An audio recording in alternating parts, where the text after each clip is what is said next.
Hello everybody, today is June 2nd, 2012. I found this article called Zombies, Rabies, and Synthetic Genomes. What it proves here is that the government knew that the hybrid rabies virus that is airborne was out as far back as 2007. And this is basically a cover story to force the direction of where this new virus came from. And what they're suggesting here is someone in their basement or possibly a bathroom created this virus. Many years ago, there was a book that came out called Missing Time by Bud Hopkins. And there was talk that this book was put out not to inform people, but to draw people out. The government wanted to find out how many people had been abducted by the aliens. And I think that's what's going on now with these new news releases. They're releasing that there is pockets of this rabies virus. And they're not asking, law enforcement to notify them of bizarre behavior or bizarre attacks to be reported to the CDC, but they're monitoring the internet to see how many people actually are responding and reporting their own experiences. Now, this article was written in 2009, but it mentions the cover-up as far back as 2007, and I'm sure it goes back even farther. I had posted two articles that were posted in 2008 and 2009 by National Geographic Society stating how the rabies virus has mutated and is now airborne, just like a flu virus. And you guys really need to see that, to watch that if you haven't. This reads, in the late 2008 horror movie Quarantine, a sort of doomsday cult created a hybrid rabies virus in the basement of a Los Angeles apartment building. But before the virus was ready to be unleashed, it apparently bolted out the door and began infecting the immediate human population.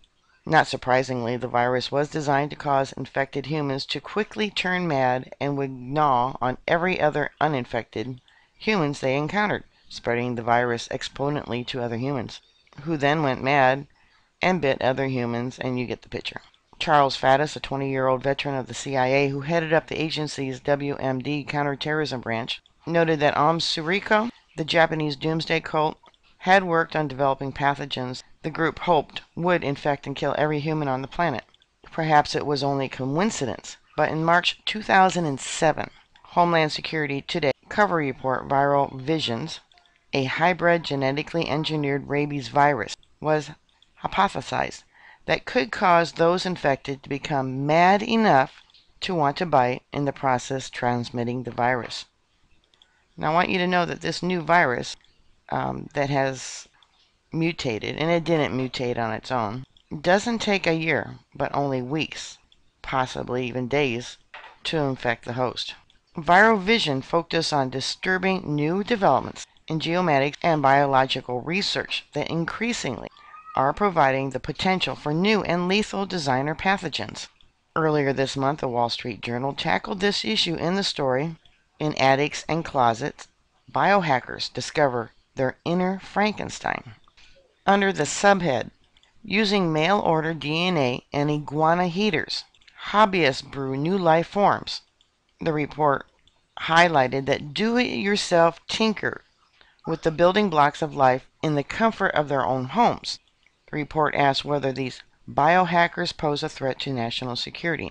According to the Wall Street Journal report, a senior official in the FBI's Weapons of Mass Destruction Directorate says the Bureau is working with academic and industry to raise awareness about the biosecurity, particularly in light of the expansion of affordable molecular biology equipment and genetic databases. A variant of federal officials who expressed these same concerns to Homeland Security Today more than 2 years ago reiterated their worries this week, pointing to the very sort of home basement biology labs that were described in the Wall Street Journal report. Now, I'm going to tell you right now, this is all bull hockey. You need a level 4 lab to create such viruses, because they would contaminate themselves and be dead before they were able to accomplish what they wanted to do. So to try and say that someone's creating deadly pathogens to kill the entire planet in some basement somewhere is just... So whoever came up with this scenario, all I can say is they were playing too many video games. It goes on. The ability to create nasty pathogens like your hybrid rabies virus in your bathroom is becoming easier and easier, one of the authorities told HS Today US. In the opinion of many in my field, this is much easier than trying to get enough fissile material to make a nuclear bomb, and then being able to construct an effective bomb. In the world of these hybrid pathogen virus-inspired zombies, think the movie 28 Days Later, are possible. A virologist who helps the intelligent community, I see, kept track of the work being done in field of genetic engineering as it specifically relates to virology research and development, told Homeland Security today. Viral threats carefully are being monitored by American intelligence authorities and bioweapons experts. And apparently there's a reason for them to be even more concerned than they were 2 years ago. Now that would make it 2007. The Viral Visions report noted that the ability of individuals to create frightening new viruses in their basements was rapidly growing. Like I said, this is just, it's all baloney. It's baloney to cover up the fact that they got this hybrid rabies virus that got out either intentionally or unintentionally and is out of their control. And right now they're just searching the internet for stories, a pocket of outbreaks, or maybe they're deliberately doing these outbreaks in different areas and studying the results. And this is all just basically a cover story, a big lie.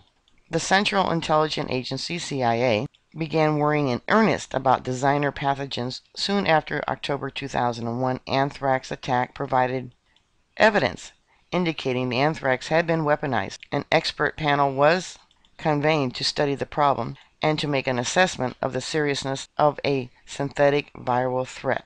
It was later disclosed that this anthrax came from a government lab from a man who worked there at a level 4 facility. So saying that someone created it in their bathroom is just bull. Now I want you to take note of the synthetic viral threat. I have another article that I want to read to you, and it's about BP and their research in developing synthetic virals and synthetic bacteria. This article about this synthetic bacteria that BP was working on is dated 2010. And this article is dated 2009. So here we are 2012, and it just shows you how much technology in just 1 year had leaped forward. So you can imagine how much has leaped forward in another 4 years. Here it says, while the synthesis of small segments of DNA has been possible for 2 decades, the use of these early techniques to produce a genome, the complete blueprint in the form of DNA, for the construction of an organism would have required years of work and been prohibitively expensive. Well, we know now that's not true. DNA production and assembly techniques have advanced to the point that a medium-sized virus can now be constructed in weeks. In addition, these improvements have led to a rapid increase in the number of companies that offer whole gene synthesis. Say that 10 times real fast. The resulting competition has lowered prices to within the budget of most researchers. So anyways, the point being, as far back as 2007, they started to create cover stories about the genetically engineered rabies virus. And then did some more cover stories in 2009. And I believe now they're only releasing bits of information, trying to find out what people know, where it's at, is it spreading, etc. Alright, bookmark my site. I'll keep everyone up to date. Stay safe, and I'll talk to you later. God bless y'all. Bye.